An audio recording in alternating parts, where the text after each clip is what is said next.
ಬಹುಶಃ ಇವತ್ತೇನು ವೀರೇಂದ್ರ ಚರಂತಿಮಠ ಅವರು ಚುನಾವಣೆ ಬಂದೇವೆ. ರಾಮಪುರ ಗ್ರಾಮದಲ್ಲಿ ಇವತ್ತೇನು ಸಭೆ ನಡೀತಾ ಇದೆ, ಒಂದು ಇತಿಹಾಸ ನಿರ್ಮಾಣ ಆಗಿದೆ. ಇತಿಹಾಸ ಇವತ್ತು ಭಾರತೀಯ ಜನತಾ ಪಾರ್ಟಿ ಜೆಡಿಎಸ್ ಮೈತ್ರಿ ಎನ್ಡಿಎ ಕೇಂದ್ರದಲ್ಲಿ ನರೇಂದ್ರ ಮೋದಿ ಅವರ ನಾಯಕತ್ವ ಈ ಒಂದು ವೇದಿಕೆಯಲ್ಲಿ ಯಡಿಯೂರಪ್ಪನವರು ಕುಮಾರಸ್ವಾಮಿ ಅವರು ನಾವೆಲ್ಲ ಕೂತೀವಿ ಅಂತಂದ್ರೆ ಬಹುಶಃ ಸಿದ್ದರಾಮಯ್ಯ ಅವರಿಗೆ ಹೆದರಿಕೆ ಸ್ಟಾರ್ಟ್ ಆಗಿ ಈಗಾಗಲೇ 4-5 ದಿವಸ ಬಂದೋಗಿದ್ದಾರೆ.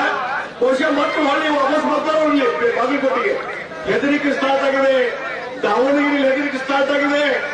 ಹೀಗಾಗಿ ಇವತ್ತು ಸಿದ್ದರಾಮಯ್ಯನವರ ಅಂತ್ಯಕಾಲ ಬಂದಿದೆ, ಈ ಸರ್ಕಾರದ ಅಂತ್ಯಕಾಲ ಬಂದಿದೆ. ಅಂತ್ಯಕಾಲ ಇವತ್ತು ಎಲ್ಲೆಲ್ಲಿ ಹೋಗ್ತಾರೆ ಇದೇ ರೀತಿಯಾದಂತ ಹುರುಪು ಉತ್ಸಾಹ ಜನರಲ್ಲಿ ಇದೆ. ಸಿದ್ದರಾಮಯ್ಯನವರ ಭ್ರಷ್ಟ ಸರ್ಕಾರ ಅದು ಕಿತ್ತೊಗೆಬೇಕು.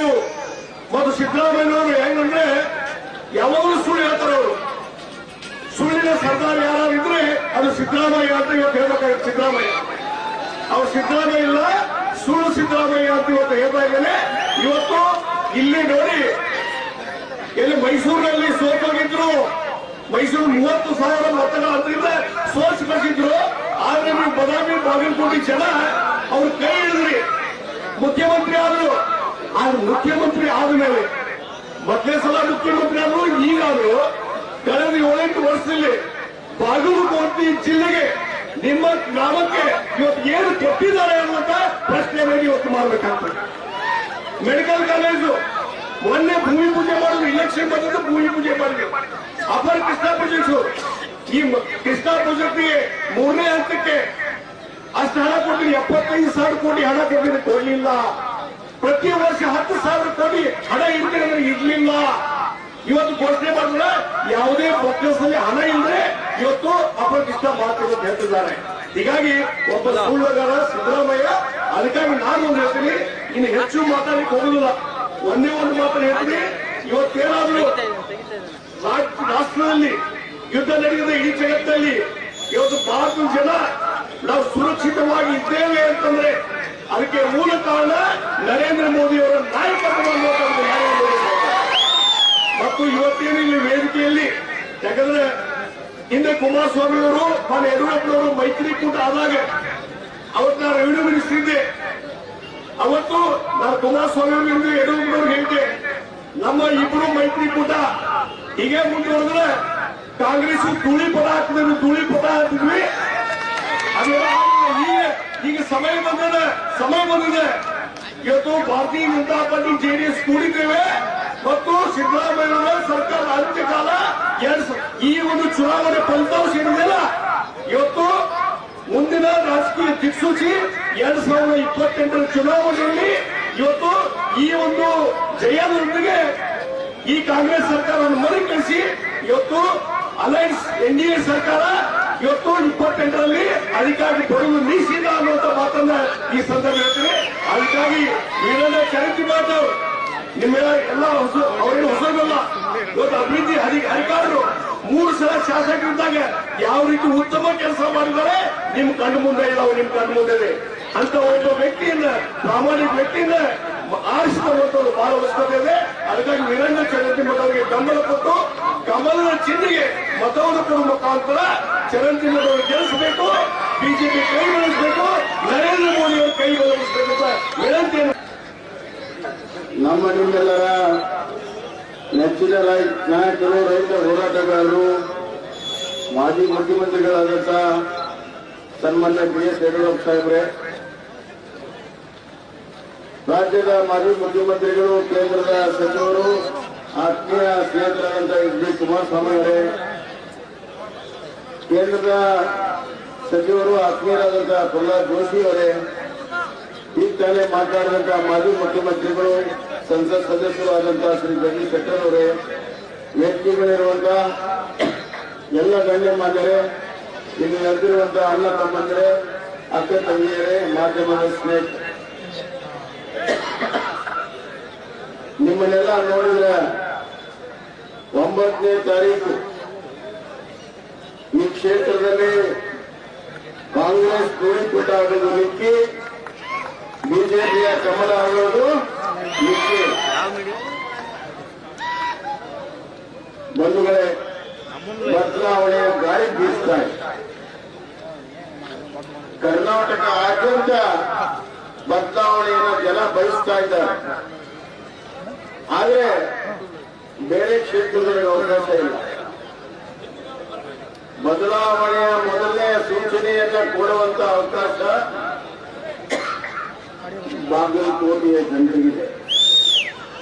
ಅದರ ಬದಲಾವಣೆಯನ್ನ ಮಾಡಿ ತಾವು ತೋರಿಸಬೇಕು. ಈ ಭಾಗದಲ್ಲಿ ಬಾಗಲಕೋಟೆ ಇಡೀ ಕ್ಷೇತ್ರ ಮುಳುಗಡೆ ಆಗುವಂತಹ ಸಂದರ್ಭದಲ್ಲಿ ಮೊದಲನೇ ಹಂತ, ಎರಡನೇ ಹಂತ, ಈ ಎರಡಕ್ಕೂ ಕೂಡ ಹಣವನ್ನ ಯಾರಾದರೂ ಕೊಟ್ಟಿದ್ರೆ ಅದು ಕಾಂಗ್ರೆಸ್ಸೇತರ ಸರ್ಕಾರ, ಅದು ಜನತಾದಳ ದೇವೇಗೌಡರಿದ್ದಾಗ ಸನ್ಮಾನ್ಯ ಯಡಿಯೂರಪ್ಪನವರು ಮುಖ್ಯಮಂತ್ರಿ ಇದ್ದ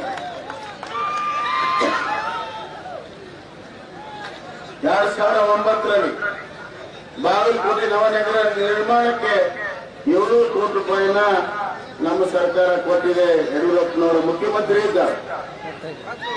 ನಾನು ಮುಖ್ಯಮಂತ್ರಿ ಇದ್ದಾಗ 2022ರಲ್ಲಿ 2100 ಕೋಟಿ ರೂಪಾಯಿ ಬಾಗಲಕೋಟೆಯ ಅಭಿವೃದ್ಧಿಗೆ ಕೊಟ್ಟಿದ್ದೇವೆ. ಗ್ರಾಮೀಣ ಪ್ರದೇಶದ ಅಭಿವೃದ್ಧಿಗಾಗಿ ಸನ್ಮಾನ್ಯ ಈರಣ್ಣ ಕರಂತಿಮಠ ಅವರ ನೇತೃತ್ವದಲ್ಲಿ ಪ್ರತಿಯೊಂದು ಗ್ರಾಮದ ಅಭಿವೃದ್ಧಿಯಾಗಿದೆ. ಬಂಧುಗಳೇ, ಪ್ರತಿಯೊಂದು ಗ್ರಾಮ ಅಭಿವೃದ್ಧಿ ಆಗಿದೆ. ಕಳೆದ 3 ವರ್ಷದಲ್ಲಿ ಮೊನ್ನೆ ಅದ್ಯಾವುದೋ ಹಳ್ಳಿ ಹೇಳಿ ಒಂದು ಪ್ರೋಗ್ರಾಮ್ ಹಾಕಿದ್ರು ಕುಮಾರಣ್ಣ ಮುಖ್ಯಮಂತ್ರಿಗಳು. ಆಮೇಲೆ ಅವ್ರು ಹೇಳಿದ್ರು ಇದು ರೋಡ್ ಸರಿ ಇಲ್ಲ, ಇನ್ನು ಹೋದ್ರೆ ಇದನ್ನು ಮುಟ್ಟಕ್ಕಾಗಲ್ಲ ಮತ್ತೆ ಜನ ಬೈತಾರ ಅಂತ. ಮುಖ್ಯಮಂತ್ರಿಗಳ ಊರನ್ನೇ ಕ್ಯಾನ್ಸಲ್ ಮಾಡಬೇಕು. ಮುಖ್ಯಮಂತ್ರಿಗಳು ಹೋಗಿರುವಂತಹ ಪರಿಸ್ಥಿತಿ ಇವತ್ತಿನ ರಸ್ತೆಗಳ ಪರಿಸ್ಥಿತಿ ಇದೆ. ಮುಖ್ಯಮಂತ್ರಿಗಳು ಈ ಭಾಗಕ್ಕೆ ಮಾಡಿರುವಂತಹ ದ್ರೋಹ ಮತ್ತಾವ ರಾಜಕಾರಣಿಯೂ ಮಾಡಿಲ್ಲ. ಸಿದ್ದರಾಮಯ್ಯ ಅವರು ಅತ್ಯಂತ ಕಷ್ಟದಲ್ಲಿದ್ದಾಗ ಅವರ ಕೈಯನ್ನ ಹಿಡಿದವರು ಯಾರು? ಬಾಗಲಕೋಟೆ ಜಿಲ್ಲಾ ಬದಾಮಿಯ ಜನ. ಅಲ್ಲಿ ಮುಖ್ಯಮಂತ್ರಿಯಾಗಿ 30,000 ವೋಟ್ದಿಂದ ಸೋತಿದ್ದಾರೆ ಸಿದ್ದರಾಮಯ್ಯ. ಆದರೆ ಬಾದಾಮಿಯಲ್ಲಿ ಜನ ಅವ್ರನ್ನ ಹೇಳಿದ್ರು, ಅವ್ರ ರಾಜಕೀಯ ಮುಂದುವರಿತು. ಆದ್ರೆ ನೀವು ಕೊಟ್ಟಿದ್ದೇನು? ಯಾವುದೇ ರೀತಿಯ ಕೆಲಸವನ್ನ ಮಾಡಲಿಲ್ಲ. ಕೆಲಸ ಮಾಡಬಲ್ಲ, ಇಲ್ಲಿ ಬಂದು ನೋಡ್ಲಿಲ್ಲ. ಹೇರೂರು ಲಿಫ್ಟ್ ಇರಿಗೇಷನ್ ಅನ್ನ ನಾವು ಮಾಡಬೇಕಾಯ್ತು. ಕಾರಜೋಳ ನೀರಾವರಿ ಸಚಿವರಿದ್ರು 700 ಕೋಟಿ ರೂಪಾಯಿ ಹೇರೂರು ಲಿಫ್ಟ್ ಇರಿಗೇಷನ್ ಅನ್ನ ಮಾಡಿ ನಾನು ಮುಖ್ಯಮಂತ್ರಿ ಇದ್ದಾಗ ಅವ್ರನ್ನ ಕರೆದು ಅಡಿಗಲ್ಲನ್ನು ಹಾಕಿದ್ವಿ. ಬಾಗಲಕೋಟೆಗೆ ಯಾಕೆ ಎಲ್ಲರೂ ಹೇಳಿದ್ರು ಈ ಸೆಕೆಂಡ್ ನಿಂತು ಬಿಡ್ರಿ ಬಾಗಲಕೋಟೆಗೆ. ಒಬ್ರು ಬರ್ತಕ್ಕಂಥ ಕೇಳಿದ್ರು ಬಾಗಲಕೋಟೆಗೆ ಯಾಕೆ ನೀಡ್ತಾ ಇಲ್ಲ ನೀವು? ಅವ್ರು ಹೇಳ್ತಾರೆ ಬಾಗಲಕೋಟೆ ಬಹಳ ಅದು ಬಾದಾಮಿ ಬಹಳ ದೂರ ಇದೆ. ಬಾದಾಮಿ ಬಹಳ ದೂರ ಇದೆ, ನಮ್ಗೆ ಹೋಗಕ್ಕಾಗೋದಿಲ್ಲ. ಕಷ್ಟ ಕಾಲದ ಕೈ ಹಿಡಿಬೇಕಾದ್ರೆ ಬಾದಾಮಿ ಬೇಕಾಗಿ. ಈಗ ಮುಖ್ಯಮಂತ್ರಿ ಆದ್ಮೇಲೆ ಬಾದಾಮಿ ಬೇಕಾಗಿಲ್ಲ, ಬಾಗಲಕೋಟೆ ಬೇಕಾಗಿಲ್ಲ. ಇಂಥವ್ರಿಗೆ ನಾವು ತಕ್ಕ ಪಾಠವನ್ನ ಕಲಿಸ್ಬೇಕು ಮಾಡಬೇಕು. ಅಪ್ಪರ್ ಕೃಷ್ಣ ಯೋಜನೆ ಯಾರಾದರೂ ದ್ರೋಹ ಮಾಡಿದ್ರೆ ಇವತ್ತು ಅಪ್ಪರ್ ಕೃಷ್ಣ ಯೋಜನೆಯ ಹಣ ಇವತ್ತು ಇಷ್ಟು ದೊಡ್ಡ ಮೊತ್ತ ಖರ್ಚು ಮಾಡುವಂತ ಪರಿಸ್ಥಿತಿ ಬಂದಿದ್ರೆ, ಅದರ ಕಾಸ್ಟ್ ಹೆಚ್ಚಾಗಿದ್ರೆ ಅದಕ್ಕೆ ನೇರವಾಗಿ ಕಾಂಗ್ರೆಸ್ ಸರ್ಕಾರ ಬಚಾವ ತಾವಾಡಾಗಿ ಬರೀ ಡಿಪಿಆರ್ ಮಾಡಕ್ 14 ವರ್ಷ ತಗೊಂಡಿದ್ದಾರೆ ಇವರು. 14 ವರ್ಷ ಈ ಭಾಗದ ಜನರಿಗೆ ಮೋಸವನ್ನು ಮಾಡ್ಕೊಂಡು ಬಂದಿದ್ದಾರೆ, ಸುಳ್ಳನ್ನು ಹೇಳ್ಕೊಂಡು ಬಂದಿದ್ದಾರೆ. ಗ್ಯಾರಂಟಿ ಅಂತಾರೆ, ಸ್ತ್ರೀಗಳಿಗೆ ಹೆಣ್ಣು ಮಕ್ಕಳಿಗೆ ಗ್ಯಾರಂಟಿ ಅಂತಾರೆ. ನಾನು ಇಷ್ಟೇ ಹೇಳ್ತೀನಿ, ಮುಖ್ಯಮಂತ್ರಿಗಳೇ ನಮ್ಮ ತಾಯಿಯಂದರಿಗೆ ಅವರ ಸುರಕ್ಷತೆಗೆ ತಾವು ಗ್ಯಾರಂಟಿಯನ್ನ ಕೊಡ್ತೀರಾ? ನಮ್ಮ ಹೆಣ್ಮಕ್ಳು ಶಾಲೆ ಕಳೆಕ್ ಹೋದ್ರೆ, ಹೆಣ್ಮಕ್ಳು ಕೆಲಸಕ್ಕೆ ಹೋದ್ರೆ ಅವರು ಸುರಕ್ಷಿತವಾಗಿ ನಮ್ಮ ಮನೆಗೆ ಬರ್ತಾರೆ ಅನ್ನುವಂತ ಗ್ಯಾರಂಟಿ ನಿಮ್ಮ ಸರ್ಕಾರ ಕೊಡ್ತದ? ನಿಮ್ಮ ಕೈಯಲ್ಲಿ ಅಧಿಕಾರ ಕೊಟ್ಟಿದೆ, ನಿಮ್ಮ ಕೈಯಲ್ಲಿ ಅಧಿಕಾರ ಕೊಟ್ಟಿದ್ದೇವೆ. ನಮ್ಮ ತಾಯಿನ ಸುರಕ್ಷಿತ ಹೇಳಕ್ ಆಗ್ತಾ ಇಲ್ಲ ನಿಮ್ಗೆ? ನಾಚಿಕೆ ಬರೋದಿಲ್ಲ ನಿಮ್ಗೆ? ನಿಮ್ಗೆ ಯಾವ ನೈತಿಕ ಅಧಿಕಾರ ಇದೆ? ಮತವನ್ನ ಕೇಳುವಂತಹ ನೈತಿಕ ಅಧಿಕಾರ ಇದೆ? ಹೆಣ್ಣು ಮಕ್ಕಳು ಹೊರಗಡೆ ಹೋದರೆ ಸುರಕ್ಷತೆ ಬರೆದಿರುವಂತಹ ಪರಿಸ್ಥಿತಿ, ರೇಪು, ಕೊಲೆ, ಸುಲಿಗೆ, ಲೌಚಿಹಾರ್ ದಿನನಿತ್ಯ ನಡೀತಾ ಇದೆ. ಕಣ್ಣು ಮುಚ್ಕೊಂಡು ಕೂತೀರಿ. ಯಾವ ರಾಜ್ಯದಲ್ಲಿ ಹೆಣ್ಮಕ್ಳು ಸುರಕ್ಷತೆ ಇಲ್ಲ ಅದು ರಾಜ್ಯವೇ ಅಲ್ಲ. ಕೊನೆಯದಾಗಿ ಇಷ್ಟು ಹೇಳಿ ಬಯಸ್ತೇನೆ, ಇದೊಂದು ಪಾಪರ್ ಸರ್ಕಾರ, ಸಾಲಗಾರರ ಸರ್ಕಾರ. ಪಾಪರ್ ಸರ್ಕಾರದ ಮುಖ್ಯಸ್ಥ ಸಿದ್ದರಾಮಯ್ಯ. ಸಾಹುಕಾರರು ಅಂತ ಹೇಳ್ತಿರ್ತಾರೆ ಜನ. ಅವ್ನು ಎಷ್ಟು ಸಾಲ ಮಾಡೇನು ಗೊತ್ತಾಗೋದಿಲ್ಲ. ಆ ಹೋದ್ಮೇಲೆ ಗೊತ್ತಾಗುತ್ತೆ ಎಷ್ಟು ಸಾಲ ಮಾಡ್ಯಾರ ಅಂತ. ಸಾಲಗಾರರು ಮನೆ ಮುಂದೆ ಬಂದು ಓಡಾಡಿದಾಗ ಗೊತ್ತಾಗುತ್ತೆ. ಅಲ್ಲಿ ಈ ಸರ್ಕಾರ ಕೇವಲ 2 ವರ್ಷದಲ್ಲಿ ಹೋದ ಮೇಲೆ ಇಡೀ ಇವರು ಬಂಡವಾಳ ಗೊತ್ತಾಗ್ತದೆ. ಎಷ್ಟು ಸಾಲ ಮಾಡಿದ್ದಾರೆ, ಎಷ್ಟು ತಿಳಿದಿದ್ದಾರೆ, ಎಷ್ಟು ಭ್ರಷ್ಟಾಚಾರ ಮಾಡಿದ್ದಾರೆ. ಆದ್ರಿಂದ ಬಂಧುಗಳೇ, ಬದಲಾವಣೆಗೆ ಕಾರಣೀಭೂತರಾಗಿ ಕಿರಣ್ಣ ಚರಂಜಿಮಠ್ ಅತ್ಯಂತ ಪ್ರಾಮಾಣಿಕ ವ್ಯಕ್ತಿ, ಕ್ರಿಯಾಶೀಲ ವ್ಯಕ್ತಿ. ಅವರಿಗೆ ತಮ್ಮ ಮತವನ್ನು ಹಾಕಿಸಿ ಜಯಶಾಲಿಯಾಗಿ ಮಾಡಿ ಇಡೀ ಕರ್ನಾಟಕದಲ್ಲಿ ಬದಲಾವಣೆಯ ಗಾಳಿಯನ್ನ ಬೀಸಿ ಮತ್ತೊಮ್ಮೆ ಬಿಜೆಪಿ ಮತ್ತು ಜೆಡಿಎಸ್ನ ಜಂಟಿ ಮೈತ್ರಿ ಸರ್ಕಾರವನ್ನ ತಂದು ನೀವು ಬದಲಾವಣೆಗೆ ಕಾರಣೀಭೂತರಾಗಬೇಕು ಅಂತ ಕಳಿತೇವೆ ಅಂತ ನಾನು ಮಾತನ್ನು ಮುಗಿಸ್ತೀನಿ. ಧನ್ಯವಾದ. ಮಾಜಿ ಮುಖ್ಯಮಂತ್ರಿಗಳು, ಎನ್ಡಿಎ ಮಿತ್ರ ಪಕ್ಷವಾಗಿರುವಂತಹ ಜನತಾದಳದ ನಾಯಕರು, ಕೇಂದ್ರ ಸಚಿವರು ಆಗಿರುವಂತಹ ಸನ್ಮಾನ್ಯ ಕುಮಾರಸ್ವಾಮಿ ಅವರು ನಮ್ಮನ್ನು ಉದ್ದೇಶಿಸಿ ಮಾತಾಡಬೇಕಂತೇಳಿ ವಿನಂತಿ ಮಾಡಿಕೊಳ್ತಾರೆ.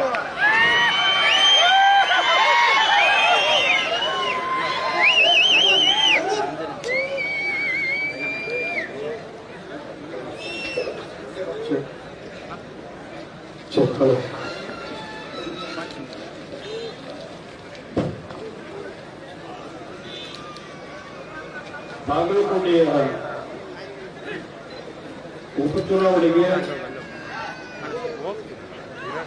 ರಾಮಪುರ ಗ್ರಾಮದ ಎಲ್ಲ ತಂದೆ ತಾಯಂದಿರ, ಯುವಕ ಸ್ನೇಹಿತರ ಮತವನ್ನು ಪಡೆಯತಕ್ಕಂಥ ಒಂದು ಮನವಿಯನ್ನು ಸಲ್ಲಿಸಲಿಕ್ಕೆ ಇವತ್ತಿನ ದಿನ ಈ ಒಂದು ಬಹಿರಂಗ ಸಭೆಯಲ್ಲಿ ರಾಜ್ಯದ ಮಾಜಿ ಮುಖ್ಯಮಂತ್ರಿಗಳು, ನಮಗೆಲ್ಲರಿಗೂ ಹಿರಿಯರಾಗಿರ್ತಕ್ಕಂಥ ಯಡಿಯೂರಪ್ಪನವರ ನೇತೃತ್ವದಲ್ಲಿ ಈ ಒಂದು ಕಾರ್ಯಕ್ರಮದಲ್ಲಿ ಇಬ್ಬರು ಮಾಜಿ ಮುಖ್ಯಮಂತ್ರಿಗಳು ಇದೀಗ ತಾನೇ ಇದನ್ನು ಮಾತನಾಡಿದ್ದಾರೆ. ಅವರ ಕೆಲವು ಭಾವನೆಗಳನ್ನು ವ್ಯಕ್ತಪಡಿಸಿದ್ದಾರೆ. ಸನ್ಮಾನ್ಯ ಬಸವರಾಜ ಬೊಮ್ಮಾಯಿ ಅವರು ಹಾಗೂ ಜಗದೀಶ್ ಶೆಟ್ಟರ್ ಅವರು. ವೇದಿಕೆಯ ಮೇಲೆ ಕೇಂದ್ರದ ಮತ್ತೊಬ್ಬ ಸಚಿವರಾಗಿರ್ತಕ್ಕಂಥ ಹಿರಿಯರು ಆಗಿರ್ತಕ್ಕಂಥ ಪ್ರಹ್ಲಾದ್ ಜೋಶಿ ಅವರಿದ್ದಾರೆ.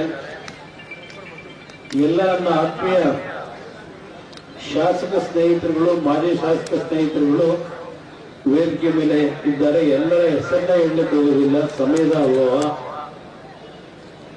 ಜೊತೆಗೆ ಈ ಒಂದು ಕಾರ್ಯಕ್ರಮದಲ್ಲಿ ರಾಮಪುರ ಭಾಗದ ಎಲ್ಲ ತಂದೆ ತಾಯಿಗಳು, ಯುವಕ ಸ್ನೇಹಿತರೇನಿದ್ದೀರಿ, ಪ್ರಥಮವಾಗಿ ನಿಮ್ಮೆಲ್ಲರಿಗೆ ನನ್ನ ಗೌರವಪೂರ್ವಕವಂತ ವಂದನೆಗಳನ್ನು ಸಲ್ಲಿಸಲಿಕ್ಕೆ ಬಯಸ್ತಾ ಇದ್ದೇನೆ. ಈಗಾಗಲೇ ವೇದಿಕೆ ಮೇಲೆ ಆಸೀನರಾಗಿರ್ತಕ್ಕಂಥ ಮಾಜಿ ಮುಖ್ಯಮಂತ್ರಿಗಳು ಬಸವರಾಜ ಬೊಮ್ಮಾಯಿ ಅವರು, ಜಗದೀಶ್ ಶೆಟ್ಟರ್ ಅವರು ಕೆಲವು ವಿಷಯಗಳನ್ನೇನು ಪ್ರಸ್ತಾಪ ಮಾಡಿದ್ದಾರೆ. ನಾನು ಇಲ್ಲಿ ನೆರೆದಿರ್ತಕ್ಕಂಥ ಎಲ್ಲ ಹಿರಿಯರಿಗೆ, ಯುವಕ ಸ್ನೇಹಿತರಿಗೆ ಕೇಳ್ತಕ್ಕಂಥ ಒಂದು ಪ್ರಶ್ನೆ, ಈ ಚುನಾವಣೆಗೆ ರಾಜ್ಯದ ಮುಖ್ಯಮಂತ್ರಿಗಳು ಬಹುಶಃ ಬಾಗಲಕೋಟೆಗೆ ಈಗಾಗಲೇ ಕಳೆದ 5-6 ದಿನಗಳಲ್ಲಿ ಹಳ್ಳಿಗೆ ಬಂದು ಮತ ಕೇಳ್ತಕ್ಕಂಥ ಒಂದು ಶ್ರಮ ಪಟ್ಟಿದ್ದಾರೆ. ನಾನು ಅವ್ರಿಗೆ ಪ್ರಶ್ನೆ ಮಾಡ್ಲಿಕ್ಕೆ ಬಯಸ್ತೇನೆ. ಯಾವ ನಿಮ್ಮ ಗ್ಯಾರಂಟಿ ಕಾರ್ಯಕ್ರಮದಲ್ಲಿ ಈ ರಾಜ್ಯದಲ್ಲಿ ಒಂದು ಲಕ್ಷಾಂತರ ಬಾರಿ ಆ ಗ್ಯಾರಂಟಿಯ ಹೆಸರನ್ನು ಹೇಳ್ಕೊಂಡಿರ್ಬೋದು. ಆ ಗ್ಯಾರಂಟಿಯ ಕಾರ್ಯಕ್ರಮಗಳಿಂದ ನಾಡಿನ ಬಡ ಕುಟುಂಬದ ನನ್ನ ತಂದೆ ತಾಯಂದಿರ ಬದುಕು ಒಂದು ಉತ್ತಮವಾದ ಪರಿಸ್ಥಿತಿಗೆ ನೀವು ತಂದಿದ್ರೆ ಇವತ್ತು ಬಾಗಲಕೋಟೆಯ ಚುನಾವಣೆಯಲ್ಲಿ ಇಷ್ಟೊಂದು ಶ್ರಮವನ್ನ ಇವತ್ತು ನೀವು ಪಡಬೇಕಾಗಿತ್ತ.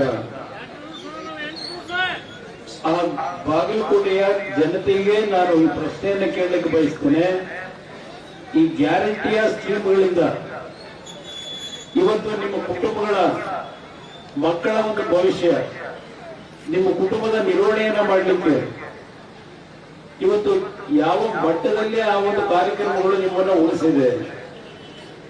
ಇವತ್ತು ನಮ್ಮ ಒಂದು ಮೈತ್ರಿ ಪಕ್ಷದ ಅಭ್ಯರ್ಥಿಯಾಗಿ, ಬಿಜೆಪಿ ಪಕ್ಷದ ಅಭ್ಯರ್ಥಿಯಾಗಿ ಚಿರಂತಿ ಮಠ ಅವರು ಅಭ್ಯರ್ಥಿ ಏನಿದ್ದಾರೆ, ಬಹುಶಃ ನಮ್ಮ ಜನಾರ್ದನ್ ರೆಡ್ಡಿ ಅವರು ಹೇಳ್ತಾ ಇದ್ರು ಬಾಗಲಕೋಟೆಯನ್ನ ವಿದ್ಯಾಕಾಶ ಮಾಡಿದ್ದಾರೆ ಅಂತ.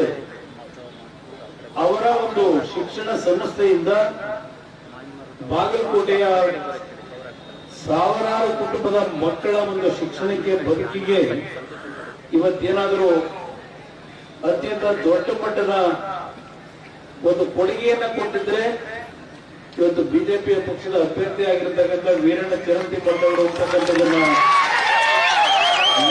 ಯುವಕರು ಮರೆಯಬೇಡಿ.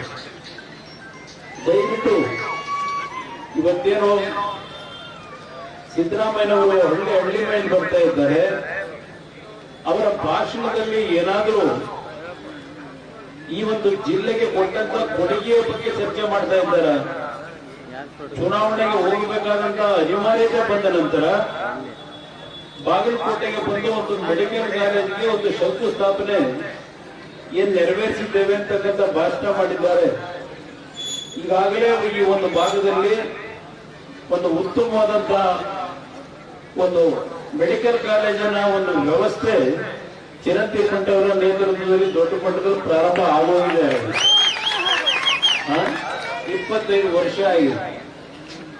ಇವತ್ತು ನಮ್ಮ ಸರ್ಕಾರಗಳಲ್ಲಿ ಬಿಲ್ಡಿಂಗ್ಗಳನ್ನು ಕಟ್ತೀವಿ, ಕಟ್ಟಡಗಳನ್ನು ಕಟ್ತೀವಿ, ಆದರೆ ನಿಮಗೆ ಚಿಕಿತ್ಸೆ ಕೊಡಬೇಕಾದಂತ ವೈದ್ಯರು, ಸಿಬ್ಬಂದಿಗಳನ್ನ ಇವತ್ತು ಸರ್ಕಾರದ ಆಸ್ಪತ್ರೆಗಳಲ್ಲಿ, ಈ ಸರ್ಕಾರದಲ್ಲಿ ನಾವು ನೋಡ್ಲಿಕ್ಕೆ ಸಾಧ್ಯ ಆಗ್ತಿಲ್ಲ.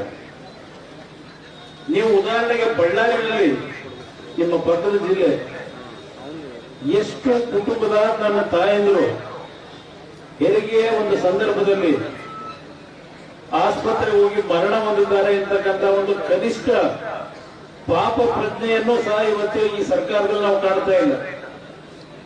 ದಯವಿಟ್ಟು ಇದನ್ನೆಲ್ಲ ನೀವು ಅರ್ಥ ಮಾಡ್ಕೋಬೇಕು. ನೀವು ಯಾವೊಂದು ಗ್ಯಾರಂಟಿಯ ಒಂದು ಹಿನ್ನೆಲೆಯಲ್ಲಿ 2,000 ರೂಪಾಯಿ ಕೊಡ್ತಾ ಇದ್ದಾರೆ ಅಂತ ಹೇಳಿ ನಮ್ಮ ತಾಯಂದ್ರು ನೀವು ಖುಷಿ ಪಡ್ತಾ ಇದ್ದೀರಿ, ಅದನ್ನ ಶಾಶ್ವತವಾಗಿ ನಿಮಗೆ ದೊರಕ್ತದೆ ಅಂತಕ್ಕಂಥ ನಂಬ್ಕೊಳ್ಳಿಕ್ಕೆ ಹೋಗ್ಬೇಡಿ. ಅದಷ್ಟೇ ಅಲ್ಲ, ಇವತ್ತು ನಿಮ್ಗೆ ಏನು 2,000 ರೂಪಾಯಿ ಕೊಡ್ತಾ ಇದ್ದಾರೆ, ಬಸವರಾಜ ಬೊಮ್ಮಾಯಿ ಅವರು ಹೇಳ್ತಾ ಇದ್ರು, ಮಾಜಿ ಮುಖ್ಯಮಂತ್ರಿಗಳು, ಮುಂದಿನ 2 ವರ್ಷದಲ್ಲಿ ಈ ಸರ್ಕಾರ ಮಾಡ್ತಕ್ಕಂಥ ಸಾಲದ ಒಂದು ಹೊರೆಯಿಂದ ರಾಜ್ಯದ ಪರಿಸ್ಥಿತಿ ಏನಾಗುತ್ತೆ ಅಂತಕ್ಕಂಥದ್ದು ಇನ್ನು 2 ವರ್ಷದ ನಂತರ ನಮಗೆ ಅರ್ಥವಾಗ್ತದೆ ಅಂತಕ್ಕಂಥ ಮಾತನ್ನ ಬಸವರಾಜ ಬೊಮ್ಮಾಯಿ ಅವರು ಹೇಳ್ತಾ ಇದ್ರು. ಇವತ್ತು ಈ ರಾಜ್ಯದ ಒಟ್ಟಾರೆ ಸಾಲ 8,16,000 ಕೋಟಿ ಮೊನ್ನೆ ಮಾರ್ಚ್ 31ನೇ ತಾರೀಕಿಗೆ ನಿಮ್ಮಗಳ ತಲೆಯ ಮೇಲೆ ಹೊರಿಸಿರ್ತಕ್ಕಂಥ ಸಾಲದ ಹೊರೆ 8,16,000 ಕೋಟಿ. ಕೇಂದ್ರ ಸರ್ಕಾರದ ನರೇಂದ್ರ ಮೋದಿ ಅವರ ಬಗ್ಗೆ ಹೇಳ್ತಾರೆ, ಪ್ರಧಾನಮಂತ್ರಿಗಳ ಬಗ್ಗೆ, ಅಲ್ಲಿ ಸಾಲ ಮಾಡಿರುವ ಅಂತ ಹೇಳಿ. ಅಲ್ಲಿ ಸಾಲ ಮಾಡಿದ್ರೆ ಈ ದೇಶದ ಸಂಪತ್ತನ್ನ ಇವತ್ತು ವೃದ್ಧಿಗೊಳಿಸಲಿಕ್ಕೆ ಅವರು ಮಾಡಿರ್ತಕ್ಕಂಥ ಸಾಲ, ನೀವು ಮಾಡ್ತಾ ಇರ್ತಕ್ಕಂಥ ಸಾಲ.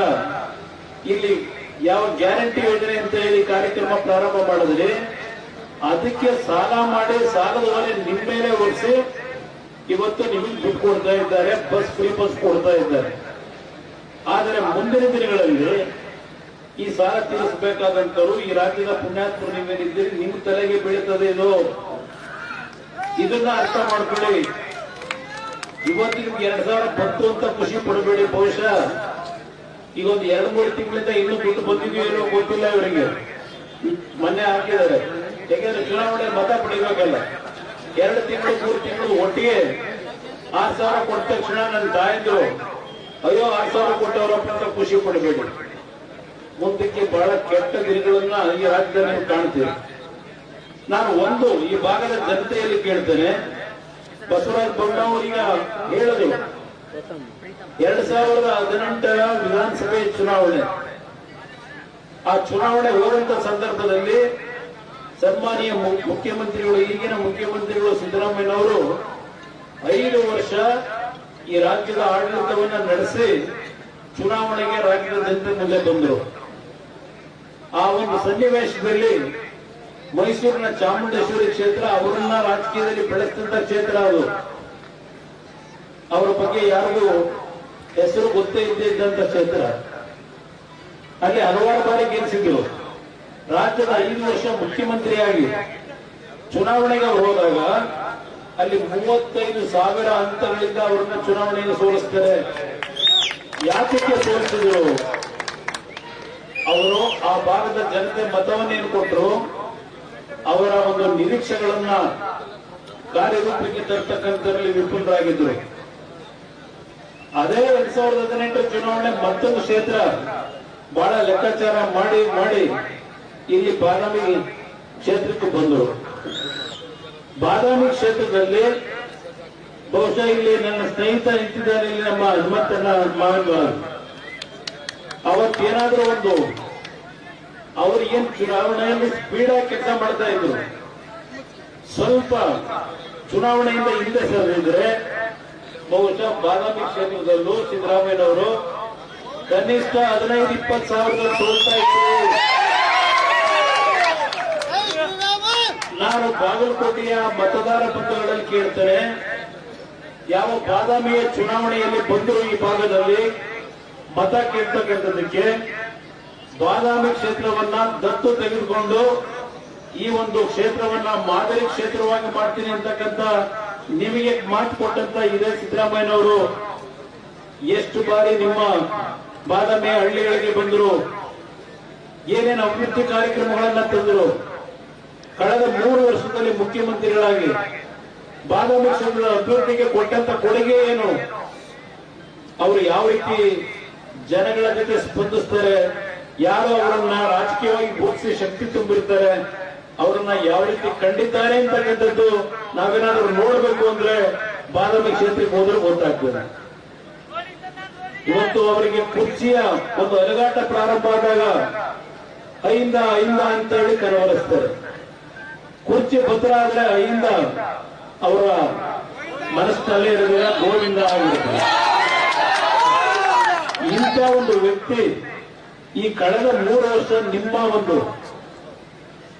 ನಿರೀಕ್ಷೆಗೆ ಕೆಲಸ ಮಾಡಿದ್ರೆ, ವಿಧಾನಸೌಧದ ಎಲ್ಲಾ ಮುಖ್ಯಮಂತ್ರಿಗಳ ಕಚೇರಿಗಳಿಗೆ ಬೀಗ ಹಾಕಿ ಜನಸಾಮಾನ್ಯರ ಕಷ್ಟ ನೋಡ್ತಕ್ಕಂಥ ಕೆಲಸ ಮಾಡಿದ್ರೆ, ಇವತ್ತು ದಾವಣಗೆರೆ ಮತ್ತು ನಮ್ಮ ಬಾಗಲಕೋಟೆ ಕ್ಷೇತ್ರದಲ್ಲಿ ಹಳ್ಳಿಗೆ ಬೆವರು ಸುರಿಸ್ತಾ ಇದ್ದಾರೆ ಈ ಮಂತ್ರಿಗಳು, ಈ ಮುಖ್ಯಮಂತ್ರಿಗಳು. ಒಳ್ಳೆಯ ಕೆಲಸ ಮಾಡಿದ್ರೆ ಈ ಪರಿಸ್ಥಿತಿ ಇವ್ರಿಗೆ ಬರ್ತಾ ಇತ್ತ. ದಯವಿಟ್ಟು ನೀವೆಲ್ಲ ಅರ್ಥ ಮಾಡ್ಕೊಳ್ಳಿ. ಬಹಳ ಜನ ಮಾತನಾಡೋರಿದ್ದಾರೆ. ಇವರು ಯಾವೊಂದು ಕೃಷ್ಣ ಯೋಜನೆಗೆ ಕಳೆದ 3 ವರ್ಷದಲ್ಲಿ ಕೊಟ್ಟಂತ ಕೊಡುಗೆ ಏನು, ಪದೇ ಕೇಂದ್ರ ಸರ್ಕಾರದ ಜೊತೆ ಸಂಘರ್ಷ ಮಾಡಿ ಈ ಭಾಗಕ್ಕೆ ಆಗಬೇಕಾದಂತ ಕೆಲಸವನ್ನು ನಿರ್ವಹಣೆ ಮಾಡ್ತಕ್ಕಂಥದ್ರಲ್ಲಿ ಪ್ರತಿಯೊಂದಕ್ಕೂ ಸರ್ಕಾರದ ಕಡೆ ಬೊಟ್ಟು ಮಾಡಿ ತೋರಿಸಿ ಇವರ ಜವಾಬ್ದಾರಿಯನ್ನ ಇವತ್ತು ಮಾಡ್ತಕ್ಕಂಥದ್ದು ವಿಫಲರಾಗಿ ಇವತ್ತೇನು ಈ ರಾಜ್ಯದ ಅಭಿವೃದ್ಧಿಯನ್ನ ಕುಂಠಿತಗೊಳಿಸಿದ್ದಾರೆ. ದಯವಿಟ್ಟು ನಾವೆಲ್ಲರೂ ಅರ್ಥ ಮಾಡ್ಕೋಬೇಕಾಗ್ತದೆ. ಇವತ್ತು ಯಾವೊಂದು ಅಕ್ಕಿ ವಿಷಯದಲ್ಲಿ ಅದೆಂತದ ಪತ್ರಿಕೆಗಳ ವಿವರಣೆ, ಅಕ್ಕಿ ರಾಮಯ್ಯ ಅಂತ ಹೇಳಿ ಹೇಳ್ಕೊಂಡು ಹೋಗ್ತಕ್ಕಂಥದ್ದೇನಿದೆ, ಅಕ್ಕಿ ರಾಮಯ್ಯನವರಲ್ಲ, ಅವರು ಸುಳ್ಳರಾಮಯ್ಯನವರು ಅಲ್ಲ. ಸುಳ್ಳರಾಮಯ್ಯನವರು ಒಂದು ಭಾಗ, ಕರ್ನಾರಾಮಯ್ಯನವರು ಅಂತಕ್ಕಂಥದ್ದನ್ನ ಹೇಳಬೇಕಾಗ್ತದೆ. ಯಾವ ಪ್ರಹ್ಲಾದ್ ಜೋಶಿ ಅವರ ನೇತೃತ್ವದಲ್ಲಿ ಪ್ರಧಾನಮಂತ್ರಿಗಳು ಅವರಿಗೆ ಜವಾಬ್ದಾರಿ ಕೊಟ್ಟಿದ್ದಾರೆ. ಈ ದೇಶದ ಸುಮಾರು 80 ಕೋಟಿ ಕುಟುಂಬಗಳಿಗೆ 8 ಕೋಟಿ ವೆಚ್ಚದಲ್ಲಿ ಪ್ರತಿ ವರ್ಷ ಇವತ್ತು ಬಡವರಿಗೆ 5 ಕೆಜಿ ಅಕ್ಕಿಯನ್ನ ಪುಕ್ಕಟ್ಟೆಯಾಗಿ ಕೊಡ್ತಕ್ಕಂಥ ಕಾರ್ಯಕ್ರಮ ಇವತ್ತು ಕೊಟ್ಟಿದ್ರೆ ನರೇಂದ್ರ ಮೋದಿ ಅವರ ನೇತೃತ್ವದ ಸರ್ಕಾರದಲ್ಲಿ ಏನ್ ಕೊಟ್ಟಿದ್ದಾರೆ ಕೇಂದ್ರದ ಸಚಿವರು, ನನ್ನ ಆತ್ಮೀಯ ಸ್ನೇಹಿತರು ಪ್ರಹ್ಲಾದ್ ಜೋಶಿ ಅವರ ಕಾರ್ಯಕ್ರಮ ಕೊಡ್ತಾ ಇರ್ತಕ್ಕಂಥದ್ದು. ಅವರು 5 ಕೆಜಿ ಅಕ್ಕಿ ಪುಕ್ಕಟ್ಟೆ ಕೊಡ್ತಾ ಇರೋದು ಇವರ ಕಾರ್ಯಕ್ರಮ ಅಲ್ಲ. ಅದು ನನ್ನ ತಾಯಿದು, ನನ್ನ ಹಳ್ಳಿಯ ನನ್ನ ಹಿರಿಯರಿಗೆ ಅರ್ಥ ಮಾಡ್ಕೋಬೇಕಾಗ್ತದೆ. ಇವತ್ತು ಯಡಿಯೂರಪ್ಪನವರ ಕಾಲದಲ್ಲಿ ಅವರು ಮುಖ್ಯಮಂತ್ರಿಗಳಾಗಿ ಯಾವೊಂದು ಗ್ರಾಮೀಣ ಪ್ರದೇಶದ ಕೃಷಿಕರ ಬದುಕಿಗೆ ಕಾರ್ಯಕ್ರಮಗಳನ್ನು ರೂಪಿಸಿದ್ದಾರೆ. ನಾನು ಯಡಿಯೂರಪ್ಪನವರು ಈ ರಾಜ್ಯದ ಸರ್ಕಾರವನ್ನ ನಡೆಸಬೇಕಾದ್ರೆ ಯಾವ್ಯಾವ ಒಂದು ವಿಷಯಗಳಲ್ಲಿ ರೈತರಿಗೆ ಗೌರವ ಕೊಟ್ಟು ಗ್ರಾಮೀಣ ಪ್ರದೇಶದ ಅಭಿವೃದ್ಧಿಗೋಸ್ಕರವಾಗಿ ನಾವು ಜೊತೆಗೂಡಿ ಕೆಲಸ ಮಾಡಿದ್ದೇವೆ ಅಂತ ಒಂದು ಉತ್ತಮವಾದ ಸರ್ಕಾರವನ್ನ ಈ ರಾಜ್ಯದಲ್ಲಿ ಮುಂದಿನ ದಿನಗಳಲ್ಲಿ 2 ಪಕ್ಷಗಳಿಂದ ಈ ರಾಜ್ಯದ ಅಭಿವೃದ್ಧಿ ದೇಶದ ಒಂದು ಭೂಪಟದಲ್ಲಿ ಮೊದಲನೇ ಸ್ಥಾನಕ್ಕೆ ಬರತಕ್ಕಂಥ ನಿಟ್ಟಿನಲ್ಲಿ ಮುಂದಿನ ದಿನಗಳು ಸರ್ಕಾರವನ್ನು ತರಲಿಕ್ಕೆ ಈ ಚುನಾವಣೆ ನಿಮ್ಮ ಮುಂದೆ ಬಂದಿರತಕ್ಕಂಥ ಒಂದು ಸದಾವಕಾಶ ಅಂತಕ್ಕಂಥದ್ದನ್ನ ಮರಿಬೇಡಿ. ಇವತ್ತು ನಿರುದ್ಯೋಗದ ಸಮಸ್ಯೆ ಮೊನ್ನೆ ಧಾರವಾಡದಲ್ಲಿ ನೋಡಿದ್ರೆ 2 ಬಾರಿ ನಮ್ಮ ಯುವಕರು ಇವತ್ತು ಉದ್ಯೋಗದಿಂದ ವಂಚಿತರಾಗಿ ಒಂದು ದೊಡ್ಡ ಹೋರಾಟ ಮಾಡಿದರು. ಇವತ್ತು ಯಾವೊಂದು 371 ಬಗ್ಗೆ ಚರ್ಚೆ ಮಾಡ್ತಾರೆ. ಏನರಿಂದ ನಮ್ಮ ಯುವಕರಿಗೆ ಇವತ್ತು ಕೊಡುಗೆ ಕೊಟ್ಟಿದ್ದಾರೆ ಇವರು ಎಲ್ಲ ಹೇಳಲಿಕ್ಕೆ ಹೋದ್ರೆ ಹಲವಾರು ವಿಷಯಗಳನ್ನ ಹೇಳ್ಬೋದು. ಇವತ್ತು ನಿರುದ್ಯೋಗದ ಸಮಸ್ಯೆಗೆ ಕಾರಣ ಇದೆ ಸಿದ್ದರಾಮಯ್ಯನವರು. ಸುಮಾರು 2.25 ಲಕ್ಷ ಸರ್ಕಾರದಲ್ಲಿ ಹುದ್ದೆಗಳು ಖಾಲಿ ಇದ್ದು ಇವತ್ತು ಸರ್ಕಾರದ ಮುಖಾಂತರ ಒಂದು ಹುದ್ದೆಯನ್ನು ಸೃಷ್ಟಿ ಮಾಡಿದೆ. ನಮ್ಮ ಯುವಕರನ್ನ ಇವತ್ತು ಬೀದಿಗೆ ತಂದೆ ನಿಲ್ಲಿಸಿದ್ದಾರೆ. ನಮ್ಮ ತಂದೆ ತಾಯಂದಿರು ಆ ಯುವಕರ ಒಂದು ದುಡಿಮೆ ಮೇಲೆ ಬದುಕ್ತಕ್ಕಂಥ ಒಂದು ಅವಕಾಶವನ್ನ ಇವತ್ತೇನು ಸರ್ಕಾರ ಸಂಪೂರ್ಣವಾಗಿ ನಾಶ ಮಾಡಿದ್ದಾರೆ. ಇವತ್ತು ಇಂತಹ ಸರ್ಕಾರವನ್ನ ಕಿತ್ತೊಗಿರ್ತಕ್ಕಂಥ ಕೆಲಸ ಇಲ್ಲಿರ್ತಕ್ಕಂಥ ತಂದೆ ತಾಯಂದಿರು, ಯುವಕ ಸ್ನೇಹಿತರು ನೀವು ಇವತ್ತು ಮಾಡಬೇಕಾಗಿದೆ.